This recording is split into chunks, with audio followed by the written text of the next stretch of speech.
The lunge, one of our most foundational movements. Let's watch James do a few. Back knee taps the ground and he stands up all the way to finish the rep. You can lunge forward, you can lunge backwards, you can lunge with weight, you can lunge with things overhead.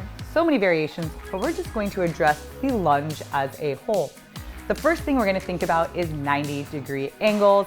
Getting our 90s on here. So when James taps his back knee to the ground, you can see several 90-degree angles. One is here at this foot. We've got kind of a corner of a box here. We have it at his knee, at his hip. We have it on his back knee down here at the ground. And we have it here at the ankle. Now, these angles start to change if he shifts his body weight. So if James kind of leans forward, you'll notice the angle of this knee really changes along with the angle at his ankle and this back leg. Everything has changed. This is not what we're aiming for. This is going to load up our toes and you're gonna end up with your quads really burning. So if we have lunges in a workout and the top side of your leg is the first thing to go and it happens quickly, it may just be that your weight is into your toes and we're leaning forward too much.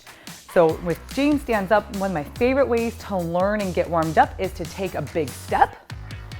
Without your chest leaning forward, go straight down till your back knee taps the ground.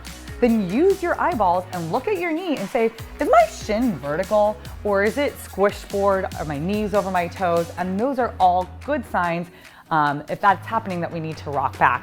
Now let's talk about, if our lunge is too short, those angles will change as well.